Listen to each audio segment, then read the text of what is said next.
Hello दोस्तों, आज हम नेट जून 2018 के कुछ क्वेश्चंस करने वाले हैं फिजिकल केमिस्ट्री के। फॉर एग्जांपल काइनेटिक्स का, स्टैटिस्टिकल थर्मोडायनेमिक्स, क्वांटम मैकेनिक्स, इन टॉपिक्स के हम लोग ग्रुप थ्योरी, इन टॉपिक्स के क्वेश्चन करने वाले हैं जो जून 2018 में आपके एग्जाम में आए थे। पहला क्वेश्चन आपके सामने है। पहले क्वेश्चन में आपको रिएक्शन देता है A plus B goes to C, two C, और टू सी से जाता है डी। फिर कहता है एस एस से लगाइए सी के ऊपर, एस एस से सी के ऊपर लगाइए तो जो प्रोडक्ट फॉर्मेशन का रेट है वो किसके प्रोपोर्शनल होगा। देखो भाई, नीचे लिख दिया है A plus B goes to two C goes to D. हम लिख सकते हैं यहाँ से, यहाँ इस स्टेप से लिख सकता हूँ D of D by D T is equal to K two into C का स्क्वायर, के टू इंटू सी का स्क्वायर, ऐसा लिख सकता हूँ भाई। उसके बाद जो सी है वो इंटरमीडिएट है, उसके ऊपर क्या लगाना होगा, एस एस से लगाना होगा। तो नेक्स्ट जो स्लाइड होगी इसमें एस एस से लगाया होगा।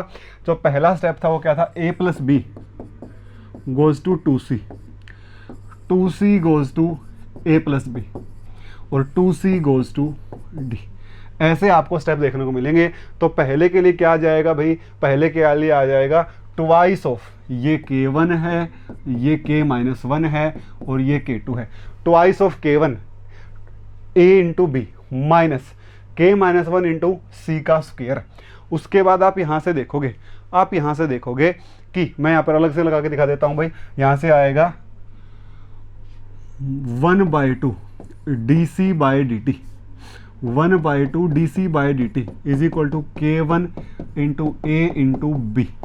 यहाँ से आएगा भाई -1/2 D C by D T is equal to K-1 into C का square, -1/2 D C by D T is equal to K2 into C का स्क्वायर। यहाँ से आ जाएगा D C by D T is equal to twice of K1 A minus B. यहाँ से लिख देता हूँ भाई, यहाँ से लिख सकता हूँ D C by D T overall net rate क्या आएगा भाई, twice of K1 A B minus twice of K-1 C square minus twice of K1 C square is equal to 0। यहाँ से आ जाएगा सी स्क्वेयर, K2 आएगा भाई यहाँ पर, C square is equal to K1A into B by K-1 plus K2। इसकी value रख दूंगा R is equal to K2 into C square. ये आ जाएगा K1 K2 by K-1 plus K2 into A into B. This will be R। तो ये तो constant है सारा का सारा। R is proportional to A into B. Answer हो जाएगा फर्स्ट, आंसर हो जाएगा भाई first, proportional to A into B. S S से लगाइए, इक्विलिब्रियम लगाइए, दोनों से आंसर सेम ही आएगा, कोई फर्क नहीं पड़ता। ठीक है, बाई चांस कोई फर्क नहीं पड़ा, नहीं फर्क पड़ जाता है। ठीक है भाई, अब इसको मत देखिए, यहाँ पर 2 आएगा और ये तो इक्विलिब्रियम लगाया हुआ है, ऐसे नहीं आएगा ये भाई जैसे मैंने बताया ऐसे आएगा। ठीक है, ऐसे आएगा, ये ऐसे मैंने सॉल्यूशन कर दिया, वो सॉल्यूशन मत देखिए। हाँ जी, नेक्स्ट क्वेश्चन में पूछता है entropy change for reversible adiabatic process. Entropy change for reversible adiabatic process. भाई रिवर्सिबल एडियाबैटिक प्रोसेस के लिए जो डेल्टा एस होता है वो होता है क्यू रिवर्सिबल बाई टी। अगर क्यू 0 है, एडियाबैटिक है, तो डेल्टा एस क्या आ जाएगा, 0। कोई एंट्रोपी में चेंज नहीं होगा। टोटल एंट्रोपी चेंज क्या होगा, रिवर्सिबल एडियाबैटिक में 0 हो जाएगा। रिवर्सिबल एडियाबैटिक में टोटल एंट्रोपी चेंज है जो है वो क्या हो जाएगा, 0 हो जाएगा। सिंपल सा क्वेश्चन था। सिस्टम का भी 0 होगा, सराउंडिंग का भी 0 होगा, टोटल भी 0 हो जाएगा, टोटल भी 0 हो जाएगा। इसके बाद unit of rate constant is litre की पावर 3, मोल की पावर -3 और सेकंड इनवर्स। देखो भाई, जनरल रेट कांस्टेंट यूनिट का फॉर्मूला मोल पर लीटर की पावर 1 - n पर सेकंड। तो 1 - n को किसके बराबर रखना है भाई, 1 - n को किसके बराबर रखना है भाई, ये रखना है -3 के बराबर। यहाँ -3 आ जाएगा। देखो लीटर क्यूब पर मोल क्यूब, ठीक है, ये क्या आ जाएगा। इसके बाद मोल पर लीटर, या -3 बाहर निकल जाएगा।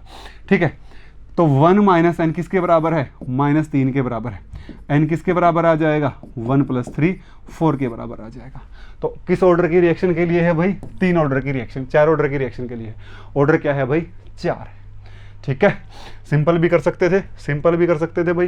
देखो यहाँ पर मोल पर लीटर है, यहाँ पर लीटर की पावर 1 - n है। लीटर की पावर क्या आ जाएगा, n-1। n-1 किसके बराबर है, 3 के बराबर है, तो n किसके बराबर आ जाएगा, 4 के बराबर आ जाएगा। लीटर से भी देख सकते थे, लीटर से भी देख सकते थे।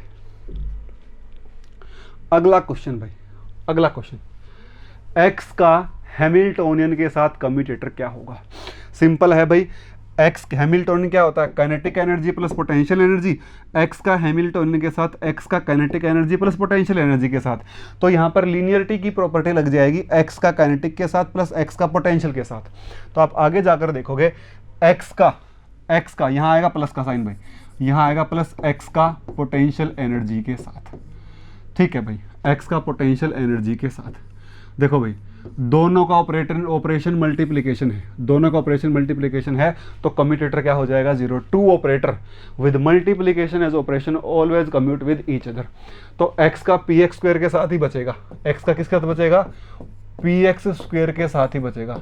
देखो भाई, x पहले है तो आयोटा h कट प्लस का, और पीछे से क्या आ जाएगा, 2px आ जाएगा, 2px आ जाएगा। यहाँ से क्या आ जाएगा भाई, 2 iota h cut px by 2m, 2 से 2 cancel out, iota h cut by m into px, iota h cut by m into px, iota h cut by m into px।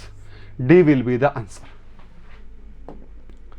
अगला question देखते हैं भाई, अगला क्वेश्चन, हाँ जी, which of the following is not suitable for the unnormalized wave function for the excited state, 1s1, 1s1, 2s1। देखो भाई, ये एक ट्रिपलेट स्टेट है, ये एक ट्रिपलेट एनर्जी की स्टेट है, ये एक ट्रिपलेट एनर्जी की स्टेट है। आप इसको दो, पहला तरीका क्या कहता है भाई, जो टोटल वेव फंक्शन है वो एंटी सिमेट्रिक होगा, क्योंकि इलेक्ट्रॉन क्या है, एक फर्मियोन है।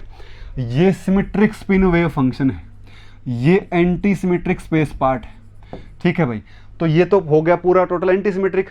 ये क्या है, सिमेट्रिक स्पेस पार्ट है, बीच में प्लस का साइन है, ये वाला एंटी सिमेट्रिक स्पिन पार्ट है, ये वाला एंटी सिमेट्रिक स्पेस पार्ट है, और ये वाला सिमेट्रिक स्पिन पार्ट है। यहां पर बात करोगे, ये वाला सिमेट्रिक, ये वाला जो है, जो सिमेट्रिक है वो सिमेट्रिक है, ये सिमेट्रिक है भाई, ये जो है सिमेट्रिक तो है, सिमेट्रिक तो है, पर इसका नहीं पता, ये ना तो सिमेट्रिक है, नाइदर सिमेट्रिक, नाइदर सिमेट्रिक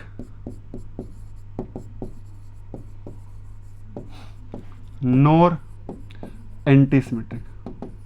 ठीक है, जब ये सिमेट्रिक भी नहीं है और एंटी सिमेट्रिक भी नहीं है, तो आपको पता चलेगा, आपको कुछ पता नहीं चलेगा कि जो वेव फंक्शन है वो टोटल सिमेट्रिक है या एंटी सिमेट्रिक है। इसको क्या होना चाहिए था, इसको एंटी सिमेट्रिक होना चाहिए था, वो एंटी सिमेट्रिक नहीं है, तो ये वाला जो फंक्शन है वो एक्सेप्टेबल नहीं होगा, सुटेबल ही नहीं होगा, ये फंक्शन सुटेबल नहीं होगा। ठीक है भाई, ये फंक्शन सुटेबल नहीं होगा। ठीक है, नीचे ही लिखा हुआ है, is symmetric wave function and other are not symmetric wave. बिल्कुल सही कह रहा है भाई, आपको ऐसा ही ध्यान रखना है। ठीक है, तो आंसर हो जाएगा डी। नीचे वाले ये वाला एक्सप्लेनेशन मत देखना, वो इस तरीके से करना था, एक्सप्लेनेशन में किसी और तरीके से बताया गया है। ठीक है भाई, आप इसको जो मैंने बताया है आपको उस तरीके से करना, एक सिमेट्रिक एक एंटी सिमेट्रिक, पहले तीनों में एक सिमेट्रिक है एक एंटी सिमेट्रिक है, लेकिन जो चौथा देखोगे उसमें ये वाला तो सिमेट्रिक है, स्पेस तो सिमेट्रिक है, पर ये सिमेट्रिक एंटी सिमेट्रिक का पता नहीं।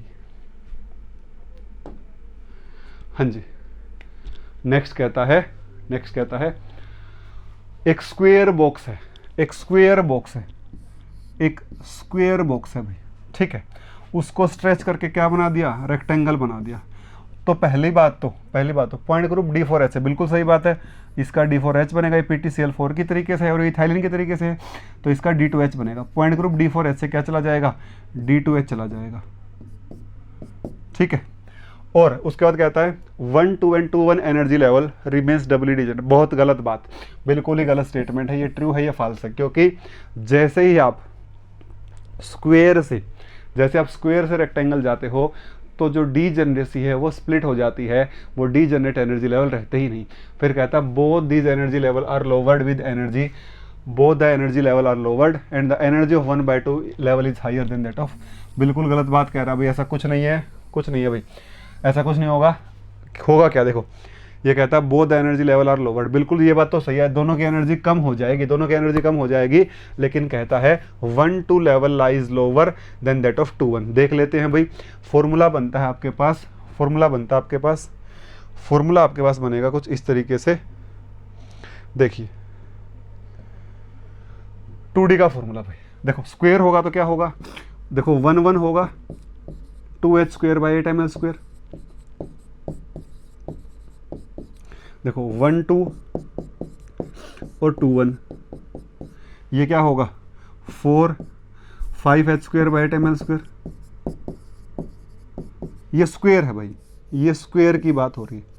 जब रेक्टेंगल होगा, मैंने एक साइड को कर दिया डबल, मैंने एक साइड को डबल कर दिया और एक को मैंने उतना ही रख दिया, कुछ कह भी रहा होगा वो, L इज स्लाइटली स्ट्रेच्ड, एक साइड को मैंने क्या कर दिया 2L कर दिया भाई, ठीक है, और एक को L ही रखा।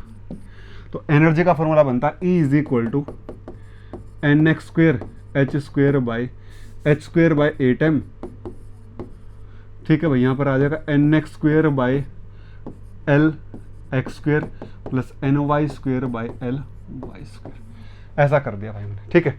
यहाँ पर रखता हूँ मैं H स्क्वेयर बाई 8m, यहाँ पर लिखता हूँ x की जगह मैं लिखता हूँ पहले 1 और 2 की, पहले 1 2 की एनर्जी निकालता हूँ, x की जगह 1 और L 2L का square plus 2 square by L square, x L x तो 2L और L y क्या है L है, तो ये आ जाएगा H स्क्वेयर बाई 8m, यहाँ बनेगा भाई 1/4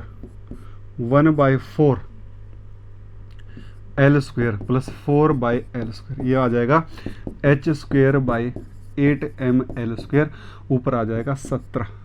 E12 1 2 की बात हुई, E12 की बात हुई है भाई, ठीक है, E12 की बात हुई है।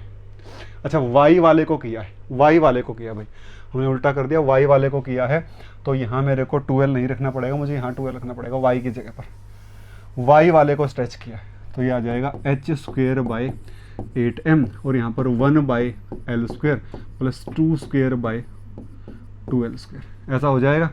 H स्क्वेयर बाई 8m यहाँ पर आ जाएगा भाई 1 by L square plus 1 by L square 2 by L square, ये आ जाएगा 2H square by 8ml square. ये 1 2 की एनर्जी आ गई। अब मैं बात करूँगा 2 1 की, NX तो 2 NY1, ये आ जाएगा H स्क्वेयर बाई 8m, यहाँ बनेगा भाई आपके पास NX की जगह 2 का square by L square plus 1 square by 2L का स्क्वेयर, ऐसा बन जाएगा, ये आ जाएगा भाई 17H square by 8ml square. तो देखोगे पहले तो 5H square by 8ml square था, अब क्या हो गया भाई 17H square by 8ml square और वो 2H square by 8ml square. यहाँ आप देखोगे पूरे सिस्टम की एनर्जी कम हो जाएगी, लेकिन जो E21 है वो बड़ा रहेगा किससे, E12 से। तो जो फोर्थ स्टेटमेंट है वो भी क्या रहेगी भाई, वो भी जो स्टेटमेंट है वो भी सही रहेगी, जो फोर्थ स्टेटमेंट है वो भी बिल्कुल सही है। जो 1 2 लेवल है उसकी एनर्जी कम रहेगी किससे, 2 1 से, 1 2 की एनर्जी कम रहेगी किससे, 2 1 से। तो आंसर हो जाएगा डी, ए और डी जो है वो करेक्ट है, ए और डी जो है वो करेक्ट है। अगला क्वेश्चन देखो, कर भी रखा, एक्सप्लेन भी कर रखा भाई, आप देख सकते हो यहाँ से, हाँ जी एक्सप्लेन किया हुआ बिल्कुल, ठीक है। अगले क्वेश्चन में कहता है consider a model of 5 non interacting fermions. 5 non interacting fermion है, अगर कुछ ना कहे तो स्पिन हाफ ही माननी है। एक 3D हार्मोनिक ऑसिलेटर में है और 3D हार्मोनिक ऑसिलेटर सिस्टम के अंदर आपको हैमिल्टोनियन भी दिया हुआ है। फिर आपको कहता है m मास है, w एंगुलर फ्रीक्वेंसी है, px py pz क्या है, मोमेंटम है। तो इसकी ग्राउंड स्टेट एनर्जी क्या होगी जब ये नॉन इंटरेक्टिंग है। कुछ नहीं करना भाई, देखो ये इस तरीके से होगा ग्राउंड स्टेट में 0 0 0। एनर्जी का फॉर्मूला क्या होता है, E is equal to NX plus NY plus NZ plus 3/2। SHO में E is equal to NX plus NY plus NZ plus 3/2 और बाहर क्या H कट ओमेगा। देखो सबसे पहले 0 0 0, इसकी आ जाएगी 3/2 H कट ओमेगा।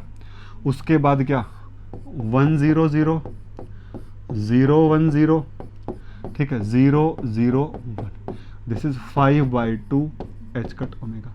5 फर्मियोन है तो कैसे आ जाएगा, ऐसे भर दोगे भाई, ये 5 फर्मियन है। एनर्जी क्या होगी, एनर्जी होगी टोटल, भाई वो भी सही है। ये जो ऐसे स्प्लिट का रखा है ना, ये सारे डीजनरेट ही हैं, ये ऐसे ही आ जाएगा, ये ऊपर आएगा एक और ऐसे आएगा, ठीक है। ये आएगा आपके पास 2 into 3/2 H cut omega plus 3 into 5/2 H cut omega. This is 21/2 H cut omega. 21/2 H cut omega will be the answer. 21/2 H cut omega will be the answer. ठीक है भाई, ठीक है। अगला question, A particle is in A state phi is equal to psi1 plus 3 psi2. psi1 psi2 are eigen function with eigen value E1 and E2, the average value of energy. देखो भाई, average energy का formula होता है, average energy का formula होता है P1 P1 E1 P2 E2। ठीक है भाई, सबसे पहले इसको नॉर्मलाइज करना पड़ेगा। इसको नॉर्मलाइज करने के लिए क्या होना चाहिए, देखो इसका कोफिशिएंट 1 स्क्वायर प्लस 3 स्क्वायर, ये क्या है भाई 10 है, ये 1 आता तो नॉर्मलाइज होता। नॉर्मलाइज करने के लिए उल्टा करते हैं, रूट लगाते हैं, उल्टा करते हैं, रूट लगाते हैं और फंक्शन से गुणा कर देते हैं। तो नॉर्मलाइज फंक्शन क्या बनेगा, 5 बनेगा 1/√10 psi1 plus 3/√10 psi2। This will be the normalize wave function. अब P1 क्या है, P1 क्या है भाई, P1 है आपके पास, P1 है भाई आपके पास 1/10 इंटू E1। P2 है भाई आपके पास 3/√10 का स्क्वायर, 1/√10 का स्क्वायर है P1। P1 क्या होता है C1 का स्क्वायर, P2 क्या था C2 का स्क्वायर, 3/√10 का स्क्वायर, और E2 है एनर्जी। तो 1/10 तो बाहर, और E1 plus 9 E2, E1 plus 9 E2, E1 plus 9 E2 by 10। First option will be the correct option. Superposition principle का सवाल था, ये रहा भाई। ठीक है, इसके बाद कहता है विच of the following statement on the ground state perturbation theory. Ground state के ऊपर कौन सी स्टेटमेंट सही है, जीरोथ ऑर्डर, ये जीरो ऑर्डर का परटर्बेशन है, ये फर्स्ट ऑर्डर एनर्जी करेक्शन है, और ये सेकंड ऑर्डर एनर्जी करेक्शन है। इनमें से कौन सा स्टेटमेंट फॉल्स है। पहला, E01 is the average value of perturbation operation. जो फर्स्ट ऑर्डर परटर्बेशन करेक्शन है वो क्या होती है, एवरेज वैल्यू होती है। बिल्कुल सही बात भाई, फर्स्ट ऑर्डर का फॉर्मूला क्या होता है, फर्स्ट ऑर्डर करेक्शन का फॉर्मूला होता है E01 is equal to psi0 delta H psi0। बिल्कुल सही बात है भाई, ये तो सही बात है, तो ट्रू है। उसके बाद कहता है जो E01 है, जो फर्स्ट ऑर्डर करेक्शन पक्का नेगेटिव होनी चाहिए। गलत बात है भाई, गलत बात है। हाँ, ग्राउंड स्टेट में सेकंड ऑर्डर करेक्शन क्या होती है, नेगेटिव होती है, ये फॉल्स है, ये ट्रू है। उसके बाद E00 plus E01 is an upper bound. ये क्या कहता है कि जब आप एग्जैक्ट को जोड़ोगे और परटर्बेशन को जोड़ोगे तो वो एग्जैक्ट से थोड़ा सा ज़्यादा ही आएगी, तो वो भी बात सही है, या तो वो एग्जैक्ट के बराबर या उससे ज़्यादा आता है। अगर E01 0 हो जाएगा, अगर फर्स्ट ऑर्डर करेक्शन 0 हो जाएगा तो उसके बराबर ही आ जाएगी, लेकिन जनरली ये पॉजिटिव ही आता है, 0 बहुत कम केसेस में आता है। तो यहाँ पर क्या हो जाएगा, ये वाली स्टेटमेंट जो है वो भी ट्रू हो जाएगी। तो जो बी स्टेटमेंट है वो हो जाएगा इसका आंसर जो फॉल्स है। बी जो स्टेटमेंट होगी वो फॉल्स होगी, इसका आंसर बी हो जाएगा। अगला क्वेश्चन में पूछता है भाई, हाँ जी, the difference between activation energies of reverse and forward reaction step is 9.21 RT। ठीक है, अभी फॉरवर्ड और बैकवर्ड की एक्टिवेशन एनर्जी का डिफरेंस है ई रिवर्स माइनस ई फॉरवर्ड है। If the pre exponential factor of the forward reaction is doubled, अगर pre exponential factor ए को डबल कर दिया जाए, द इक्विलिब्रियम कांस्टेंट क्या होगा इस रिएक्शन का। ln10 की वैल्यू दे रखी है, देखो भाई, K for forward is equal to A for forward e की power minus E A1 forward के लिए है by RT। K for reverse AR e की power minus A2 by RT, E2 by RT। Solution करेगा इसका आगे, K forward by K backward is equal to A forward by A backward e की power delta E by RT। Delta E की value क्या दे रखी है 9.212, और A फॉरवर्ड क्या है ट्वाइस ऑफ A रिवर्स। तो A फॉरवर्ड बाय रिवर्स क्या हो गया 2 आ गया, तो यहाँ पर इसकी वैल्यू रख देता है 2, और इसकी वैल्यू रख देता है 9.212। इसकी वैल्यू पीछे देखें 9.212 RT, यहाँ रख देगा 9.212 RT। RT से RT कैंसिल, e की पावर 9.212 बच जाएगा। K forward by K reverse is equal to 2 into e की पावर 9.212। कुछ नहीं बोला भाई, रिवर्स और फॉरवर्ड की एक्टिवेशन एनर्जी का डिफरेंस दे दिया, वो मैंने वहां पर पुट कर दिया। प्री एक्सपोनेंशियल फैक्टर फॉरवर्ड का डबल है, किसका double, that of reverse, reverse वाले के डबल है सेम टेम्परेचर के ऊपर, तो कुछ नहीं करना भाई, ये तो कोई बात ही नहीं है। देखो फिर इसके बाद क्या है, log e log 10 2.303 की पावर 2.303 क्या हो जाएगा 10, तो e की पावर 2.303 की पावर 4 क्या हो जाएगा 10 की पावर 4। तो ये क्या आ जाएगा भाई, दिस इज 10 की पावर 4, तो 2 इंटू 10 की पावर 4। सिंपल लो की प्रॉपर्टी लगनी थी, कोई खास बात इसमें थी नहीं, कोई भी खास बात इसमें नहीं थी भाई। इसको क्या लिख सकता है, इसको लिख सकता है, इसको लिख सकता है e की पावर 2.303 इंटू 4, ऐसा लिख सकता है ऐसा। और ये क्या होता है 10 की पावर 4, ऐसा कर सकता है, कैसे भी कर सकते हो भाई, आपकी मर्जी। सिंपल सा कैलकुलेशन था, कुछ नहीं था उसमें खास। तो आंसर हो जाएगा 2 गुणा 10 की पावर 4। अगला क्वेश्चन भाई, देखो भाई एंजाइम सबस्ट्रेट का मैकेनिज्म दिया हुआ है, फिर आपको को कहता है 1/r वर्सेस 1/s। कौन सा प्लॉट होता है भाई, लाइन वीवर बर्क प्लॉट की स्लोप और इंटरसेप्ट की वैल्यू देता है। आप आगे देखोगे उसके बाद इनिशियल कंसंट्रेशन देता है और आपको एक और डाटा देता है, फिर कहता है K1 विल बी, K1 की वैल्यू क्या होगी, K1 की वैल्यू क्या होगी K1। देखो भाई कुछ खास बात करनी ही नहीं थी, Lineweaver Burk plot 1/r versus 1/s, ठीक है। प्लॉट दिया हुआ है, स्लोप और इंटरसेप्ट दिए हुए हैं। यहाँ से देखो स्लोप क्या होगा, स्लोप क्या होगा, स्लोप होगा Km/r max, Km/r max दे रखा है 10 की पावर -2 सेकेंड, Km/r max दिया हुआ है 10 की पावर -2 सेकेंड, ठीक है। इंटरसेप्ट क्या है 1/r max, तो 1/r max भी आपको मिल गया 10 की पावर -2, तो r max क्या हो गया 10 की पावर 2, वो -2 था ना, तो ये 10 की पावर 2 हो गया, ठीक है। उसके बाद माइकल मेंटन कांस्टेंट क्या होता है, माइकल मेंटन कांस्टेंट की वैल्यू दे रखे 10 की पावर -4। एक मिनट रुक जाइए भाई, मुझे डाटा देखने दीजिए एक बार, डाटा मुझे देखना पड़ेगा एक बार। हाँ जी, माइकल मेंटन कांस्टेंट की वैल्यू निकाली है वहाँ से, ठीक है। माइकल मेंटन कांस्टेंट की वैल्यू यहाँ से निकाली है, ठीक है। स्लोप दे रखा है -2, इंटरसेप्ट दिया है 2, ठीक है भाई। उसके बाद आपसे K1 पूछा है, K1, हाँ जी अभी निकाल देंगे। देखो भाई Km/r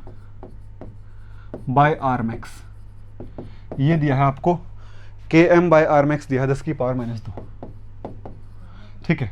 1/r max आपको दिया है 10 की पावर 2, r max क्या हो जाएगा भाई 10 की पावर -2, तो Km क्या आ जाएगा यहाँ से, r max उधर लेके जाओगे तो 10 की पावर -2 इंटू r max, वो थोड़ा सा कॉम्प्लिकेटेड कर रखा है यहाँ पर, आपको वैसे जाने की जरूरत नहीं है। Km आ जाएगा 10 की पावर -4। अब Km है क्या, Km है क्या, देखो भाई Km आ गया 10 की पावर -4, यही निकाला हुआ यहाँ पर 10 की पावर -4। Km है क्या, Km है भाई, Km है आपके पास जो डिसोशिएट वाले स्टेप है, मतलब K-1 plus K2 by K1, K-1 by K2, K-1 plus K2 by K1, ठीक है। इसके बाद यहाँ से देखोगे अगर मैं K2 कॉमन ले लूँ पूरे में से, तो Km आ जाएगा K-1 by K2 plus 1 divide by K1 by K2, यही वैल्यू यहाँ पर लिखी हुई है भाई, ठीक है। और पीछे डाटा में कुछ आपको दिया भी हुआ है, पीछे डाटा में आपको दिया हुआ है कुछ, ये रहा K-1 बाई K2 दिया हुआ है 1000, K-1 बाई K2 दिया हुआ है 1000, कुछ नहीं था भाई क्वेश्चन में, कुछ था ही नहीं। इसकी वैल्यू 1000 दे रखी है, ये 10 की पावर -4, ठीक है। वो क्या 1000 plus 1 by K1 by K2, ठीक है। तो K1 by K2 is equal to 1000 1 by 10 की पावर -4, 1001 बाई 10 की पावर -4, ऐसा कुछ आ जाएगा, हाँ जी। और K2 कहाँ से निकालोगे, r max is equal to K2 into E0, K2 निकलेगा यहाँ से, r max की वैल्यू क्या है 10 की पावर 2 -2 होगा शायद, ठीक है। K2 क्या आ जाएगा 10 की पावर -2 बाई E0 की भी वैल्यू दी है भाई पीछे, E0 भी दिया है कितना 10 की पावर -6, 10 की पावर -6, तो K2 आ जाएगा यहाँ से 10 की पावर -2 बाय 10 की पावर -6। K2 आ जाएगा 10 की पावर 4। K2 आ जाएगा 10 की पावर 4। K2 आ जाएगा 10 की पावर 4। आगे सोल्व भी कर रखा होगा भाई। K2 आ जाएगा 10 की पावर 4, ये रहा भाई। K2 आ जाएगा 10 की पावर 4। और जब आप इस K2 को कहाँ रखोगे भाई, इस K2 को यहाँ रखोगे, यहाँ पर, तो आपके पास क्या आ जाएगा, K1 की वैल्यू आ जाएगी। आपके पास क्या आ जाएगी भाई, K1 की वैल्यू आ जाएगी। देखो ऐसा ही कर रखा है, Km इज इक्वल टू 1001 और K1 बाई K2। यहाँ से K1 निकालूंगा तो K1 आ जाएगा आपके पास, K1 आ जाएगा भाई। देखो यहाँ पर Km है, ये 10 की पावर -4 है, ये 10 की पावर 4 है, यहाँ पर K1 है, यहाँ -4 है, ऊपर जाके 4 और 4 8 हो जाएगा। ये आ जाएगा K1 बराबर 4 4 8 और यहाँ पर लोगे 10 की पावर 11, 1 गुणा 10 की पावर 11। कुछ खास बात थी नहीं। आप ऐसा भी कर सकते थे, देखो यहाँ से भी दिख रहा था आपको, यहाँ से K1 की वैल्यू निकालोगे, क्या आएगा, K1 by K2 is equal to K1 by K2 is equal to 1001 होगा शायद, हाँ जी 1001 है, बाय 10 की power -4। K1 is equal to 1001 गुणा 10 की पावर 4 बाय इंटू K2, वो भी 4 है, और ये क्या हो जाएगा, K1 इज इक्वल टू 1.001 गुणा 10 की पावर 11।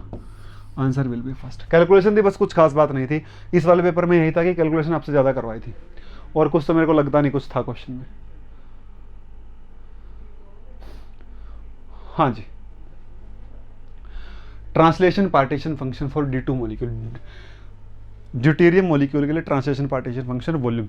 आपको ऐसे क्वेश्चन में दो बातों का ध्यान रखना है भाई। पहली बात तो फॉर्मूला तो क्या होगा, 2πmkt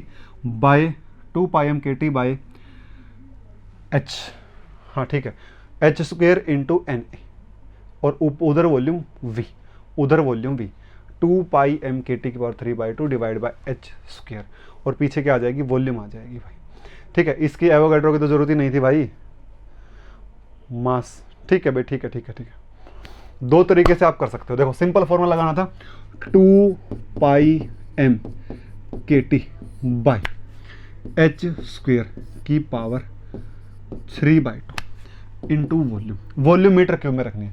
सिंपल क्या रखना था भाई, 2 इंटू 3.14, पाई की वैल्यू, मास क्या 4। भाई ड्यूटेरियम का रिड्यूस नहीं, टोटल लिखना है। 4 ग्राम पर मोल होगा, उसको 1.67 गुणा 10 की पावर -27 से कर दोगे गुणा, केजी में कन्वर्ट हो जाएगा 27 m। फिर K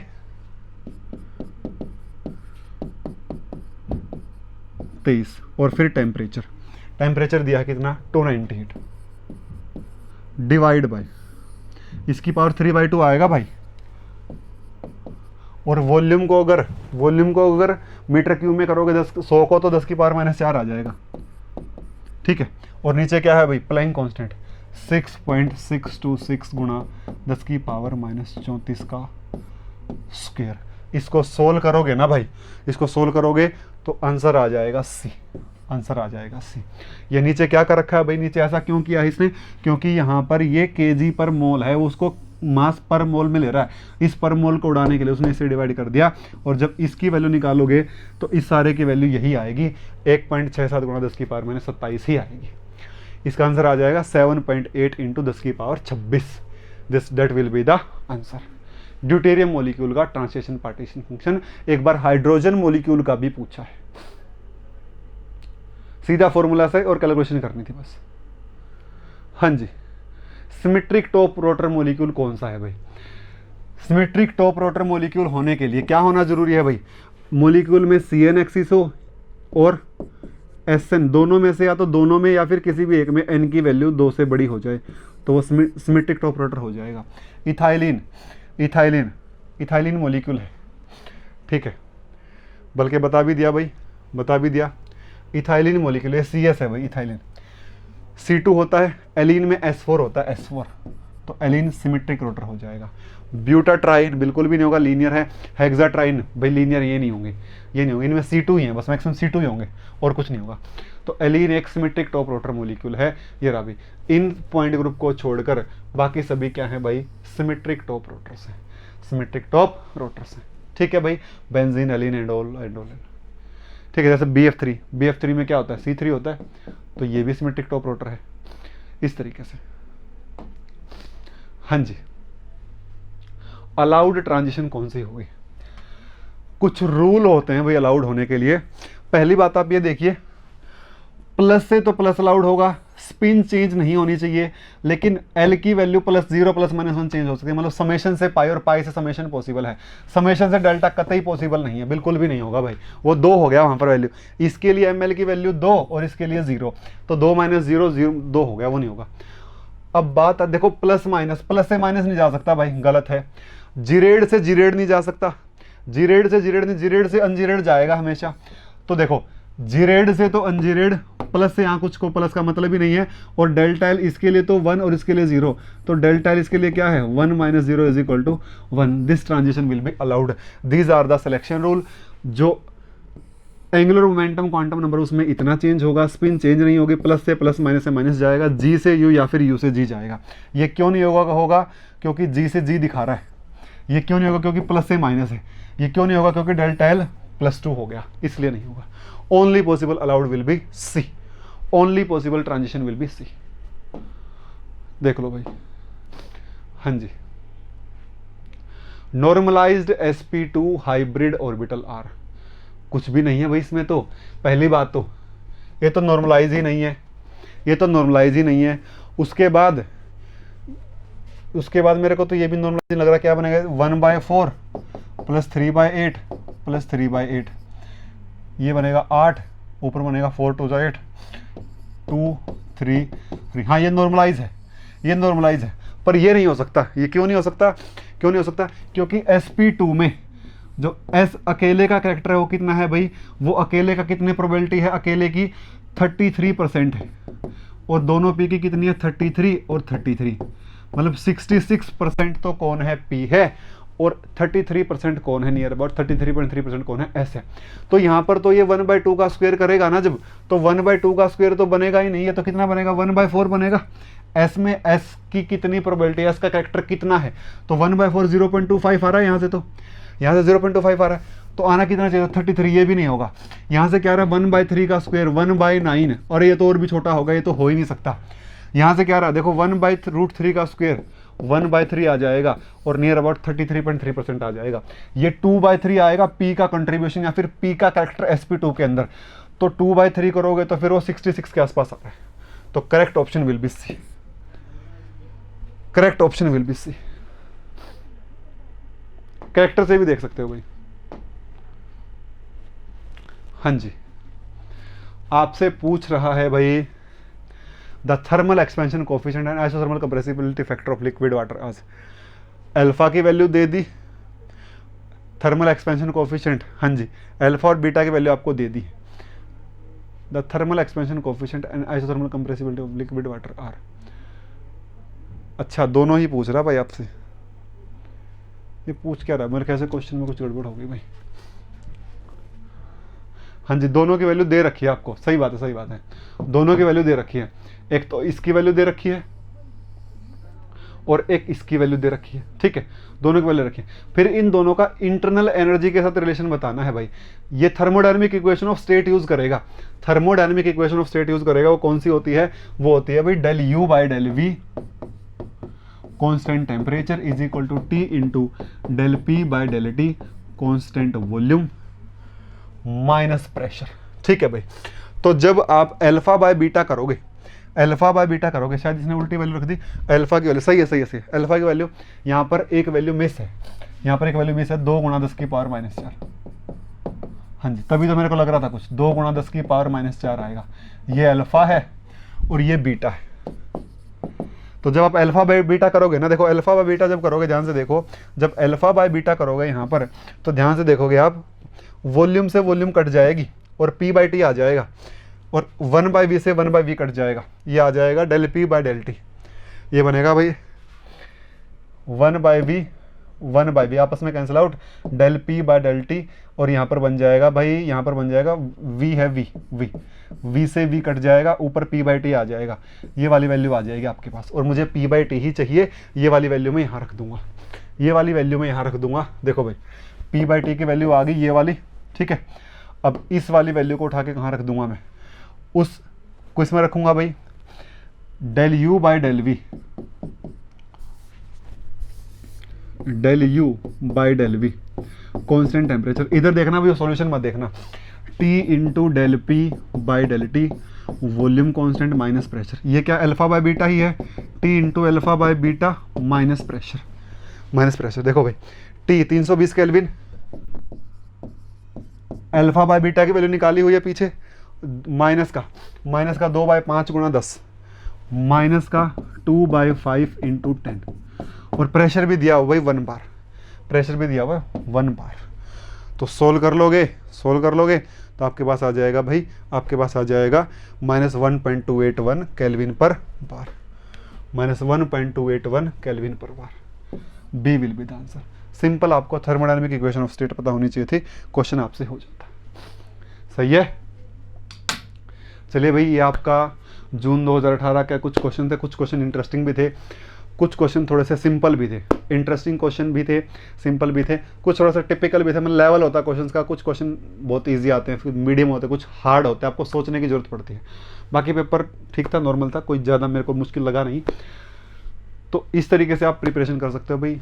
और हाँ, वीडियो को लाइक, शेयर और चैनल को सब्सक्राइब कीजिए भाई, ताकि आप आगे वाले पेपर्स भी देख पाएँ, आगे वाली वीडियोज़ भी देख पाएँ।